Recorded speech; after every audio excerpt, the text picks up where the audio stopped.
underline. Omong dikit tapi nyelekit. Bersama Om Bob. Temukan di channel YouTube Om Bob Indonesia. Om Bob, pengungsi Rohingya yang menempati tenda darurat di halaman kantor Bupati Aceh kabur dini hari. Bagaimana Om Bob menggarisbawahi masalah ini? Ya, itu beritanya juga seru ya. Kaburnya sampai habis kok. Ya.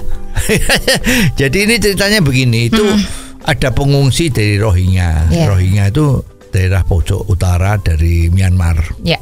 Itu memang dilema ya, seluruh dunia mikirin ini bagaimana. Kalau dari segi perikemanusiaan, ini manusia. Jadi dia mengungsi karena di negaranya Myanmar dan asalnya mereka itu kan dari Bangladesh. Ya, di Bangladesh itu entah bagaimana mereka bisa berbondong-bondong pindah ke Myanmar. Dari Myanmar pun rasanya pemerintah Myanmar juga tidak welcome sama mereka, sehingga mereka juga nggak kerasan. Ya, nggak kerasan, dia lari pakai kapal-kapal biasa, kapal layar atau sampan, itu terdampar di Aceh. Ya, kalau nggak salah udah lebih dari setahun itu terdamparnya, dan perikemanusiaan pemerintah Aceh itu menampung mereka. Ya, karena nggak tertampung tuh banyak yang tenggelam, banyak yang meninggal. Ya, kalau dari segi perikemanusiaannya ini kan betul ya. Ya, tapi ini menurut ceritanya setelah mereka tuh ditampung di Aceh, itu ternyata kelakuannya itu bukan kelakuan seorang pengungsi. Ya, arogan gitu loh ya.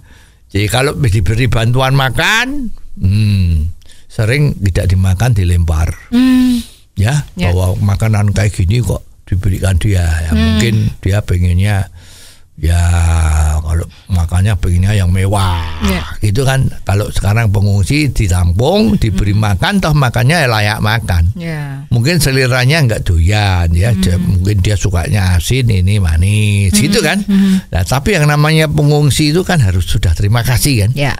Ya, jadi kalau ada yang nampung, ya tidak usah bayar, kasih tempat tidur, walaupun dalam tenda misalnya, ya, tapi fasilitasnya ada air, ada macam-macam, ya mestinya matur nuwun kan. Ya, ini enggak, ya jadi arogan seperti itu sehingga pada satu saat masyarakat Aceh sana menjadi nggak suka. Ini kok pengungsi udah ditampung, kok malah kelakuannya nggak benar, ya sehingga timbul demo atau aksi-aksi dari masyarakat setempat untuk tidak mau lagi memberi lahan atau memberi kesempatan untuk ditampung sebagai pengungsi. Ya, sebagai pengungsi itu kan relatif enak ya. Maksudnya enak tuh gini, dia nggak usah kerja, tapi diberi makan. Ya, ini ada. Terus itu ada punyanya PBB itu UNHCR. Itu adalah badan dari PBB yang ikut campur di Aceh sana untuk membantu para pengungsi. Ya, lah ini waktu itu ya ada isu-isu ya. Ini kenapa kok ditampung? Ya, ada isu bahwa UNHCR itu kan dapat dana dari PBB. Betul. Nah, dananya itu kan dolar ya. Nah, sangat besar kemungkinan rebelannya. Ya, buat pengungsi itu dipotong berapa dananya, kan biasa kan gitu. Biasa umum sudah terjadi kan. Nah, seperti itu. Terus oknum dari tempat kita ini UNHCR itu yang bukan orang asing tapi orang-orang Indonesia semua itu kemungkinan dapat bagian juga. Ya, jadi makanya di sini juga ada yang nolak, ada yang nerima. Alasannya selalu pakai perikemanusiaan. Ya, nah sekarang apa yang terjadi? Ya, pada saat itu ditolak sama masyarakat sana, termasuk mahasiswa demo kan, itu maka pemerintah daerah Aceh itu memindahkan dari gedung penampungannya itu ke wilayahnya dia, artinya wilayah pemerintah daerah. Ya, di pemerintah daerah itu kan gedungnya biasanya gede-gede ya kan, pekarangannya juga gede-gede ya. Jadi oke lah, ada masih tersisa 90 orang dari Rohingya itu pengungsi itu ditampung di sana. Ya, lah Tapi apa yang terjadi? Kalau udah ditampung itu kan juga harus ada pengawasan. Ya karena juga pemerintah Indonesia tidak mau pengungsi itu keluar dari wilayah penampungan itu terus berbaur dengan penduduk, dia cari usaha, dia bekerja di sini. Karena tahu kan Indonesia aja masih penganggurannya besar. Ya, tapi kalau ini tiba-tiba ada pengungsi yang begitu banyak bisa masuk di masyarakat, itu kan mengganggu penghasilan dari orang Indonesia sendiri ya. Kan kemarin memang sudah ada isu kan, ada orang yang dari pengungsi Rohingya itu keluar itu udah punya KTP Indonesia. Bayangin ya, kan memang benar kan isu-isu bahwa asal wani piro nggak ada masalah ya.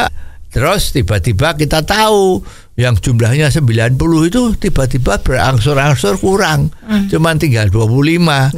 Ya ini yang selebihnya ini lari kemana? Di mana? Apa hilang ngamblek bumi? Dari mana? Kemana? Ya, nah sedangkan para pejabat oknum lah ya di wilayah Aceh tadi itu kalau mencegah cuman memberi himbauan, kamu jangan lari ya, nanti kalau lari berarti kamu cari perkara, malah kamu juga bisa terbunuh. Jadi baik-baik saja di dalam perkampungan KAM tadi itu ya, tenda atau apa, pokoknya ruangan, pokoknya penampungan, kamu lebih baik di sini aja, kalau keluar nanti kamu bahaya, bisa terbunuh macam-macam. Itulah himbauan yang dilakukan. Ya, kalau di luar negeri itu yang namanya penampungan, ya penampungan itu betul dikelilingi kawat berduri ya, supaya nggak mencolot ya, seperti itu kan. Nah ini seperti itu toh. Nah sekarang tiba-tiba dia hilang, tidak tahu kemana ya. Petugasnya ditanyain, oh iya saya kaget ya, waktu itu ada malam dan ada hujan gede, tiba-tiba besok loh kok pengungsinya sudah pada tidak ada, hilang semua. Nah mana konsekuensinya? Ya, padahal kalau kita lihat ini kan masalahnya ini kan menjadi masalah tenaga asing kan. Masuk secara ilegal karena dia pengungsi. Ya, nah, sekarang kalau ada tenaga asing masuk yang secara legal, yang bekerja di Sulawesi, tambang-tambang nikel yang diperlukan tenaga terampil, itu malah petugasnya kita atau masyarakat setempat juga teriak-teriak.